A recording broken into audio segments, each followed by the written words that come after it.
నారాయణపేట జిల్లా ఉట్కూరు మండలం చిన్నపార్ల గ్రామం భూ వివాదంతో నిన్న దాయాదుల మధ్య గొడవ జరిగిన సంఘటనలో ఒకరు మృతి చెందిన సంఘటన చోటు చేసుకుంది. దీంతో శాంతి భద్రత విషయంలో పోలీసులు నిర్లక్ష్యం వహించడంతో ఉట్కూరు ఎస్ఐ బి శ్రీనివాస్ను విధుల నుంచి తొలగించారు. జిల్లా ఎస్పీ ఆదేశాల మేరకు శాంతి భద్రతలకు ఎలాంటి విఘాతం కలగకుండా ముందస్తు చర్యలో భాగంగా చిన్నపార్ల గ్రామంలో పోలీస్ పికెటింగ్ ఏర్పాటు చేశారు. ఈ ఘటనలో 7గురిపై పోలీసులు కేసు నమోదు చేశారు. అందులో ఒకరు పరారీలో ఉన్నారు. ఒకరు తీవ్ర గాయాలతో ఉస్మానియా ఆసుపత్రిలో చికిత్స పొందుతున్నారు. 5గురు నిందితులు పోలీసుల రిమాండ్లో ఉన్నారు.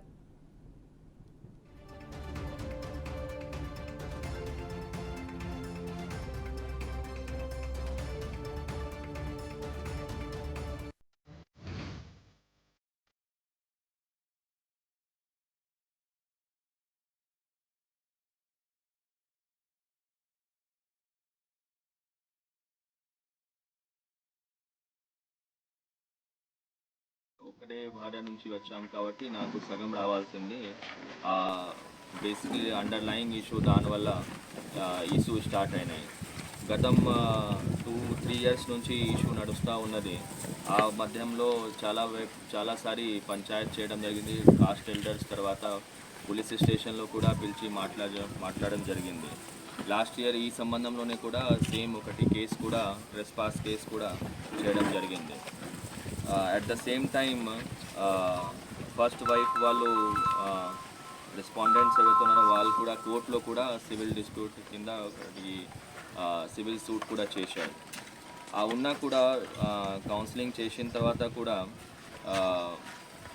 ఇప్పుడు సెకండ్ వైఫ్ వాళ్ళు తిప్పమ్మ వాళ్ళు కొడుకుల తర్వాత Sons and grand Sons they went for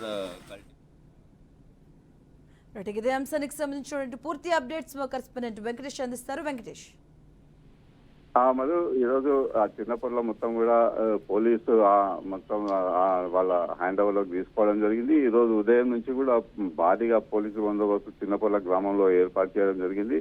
ఈ రోజు ఎవరైతే నిన్న భూ వివాదంలో దయాదుల మధ్య జరిగినటువంటి గొడవల్లో సంజీవప్ప అనే వ్యక్తి మృతి చెందడం జరిగింది. ఆయన అంత్యక్రియలను ఈ రోజు గ్రామంలో నిర్వహించడం జరిగింది. దీంతో ఒకసారిగా ఎలాంటి గొడవలు అవాంఛనీయ సంఘటనలు జరగకుండా పోలీసులు గ్రామంలో భారీగా బందోబస్తును ఏర్పాటు చేయడం జరిగింది. అయితే నిన్నటి నుంచే గ్రామంలో పికెటింగ్ ని ప్రత్యేకంగా పోలీస్ పికెటింగ్ ని ఏర్పాటు చేయడం జరిగింది. అయితే ఈ కేసుకు సంబంధించి ఇప్పటికే సీఎం రేవంత్ రెడ్డి కూడా స్పందించడం జరిగింది. అయితే నిన్న సీఎం రేవంత్ రెడ్డి స్పందిస్తూ ఎవరైతే నిందితున్నారో వాళ్ళ మీద చర్యలు తీసుకోవాలని, అట్లాగే పోలీసులు సరైన సమయంలో స్పందించకపోవడంతో కూడా పోలీసుల మీద కూడా చర్య తీసుకోవాలని అని కూడా రేవంత్ రెడ్డి కూడా డీజీపీకి ఆదేశాలు జారీ చేయడం జరిగింది.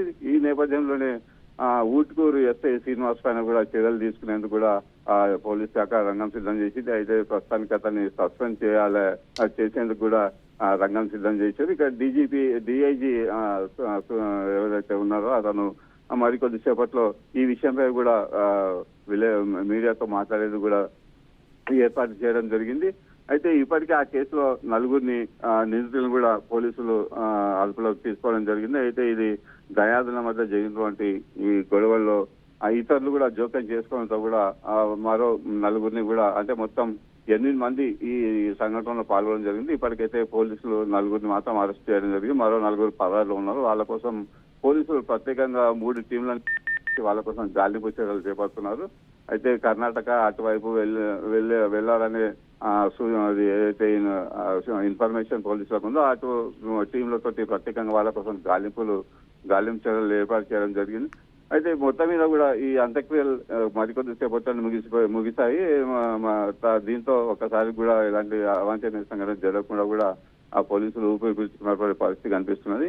అయితే గ్రామంలో మరో 3 రోజుల వరకు కూడా ఈ పోలీస్ పికెటింగ్ ని ఏర్పాటు చేసేందుకు కూడా జిల్లా ఎస్పీ కూడా ఆదేశాలు జారీ చేయడం జరిగింది. అయితే మొత్తం మీద ఎలాంటి గొడవలు జరగకుండా కూడా చిన్నపల్ల గ్రామం అంతా కూడా పీస్ఫుల్ గా ఉండేటట్టు కూడా పోలీసులు ప్రత్యేకంగా కూడా ఇరు వర్గాల మధ్య రాజీ కుదిర్చేందుకు, అట్లాగే వాళ్ళ మధ్యలో సంధి కుదిర్చేందుకు కూడా వాళ్ళు కూడా ఒక సమావేశాన్ని కూడా ఏర్పాటు చేసేందుకు కూడా ఆ చర్యలు తీసుకుంటున్నారు. అయితే మొత్తం మీద చూసుకుంటే మాత్రం ఈ సంఘటనకు సంబంధించి ఇప్పటికైతే 4గురిని అరెస్ట్ చేయడం జరిగింది. మరో 4గురి కోసం పోలీసులు గాలిస్తున్నారు. వాళ్ళని కూడా త్వరలోనే పట్టుకుంటామని కూడా పోలీసులు తెలియజేసిన పరిస్థితి కనిపిస్తున్నది. Madhu. Right, thank you Venkatesh.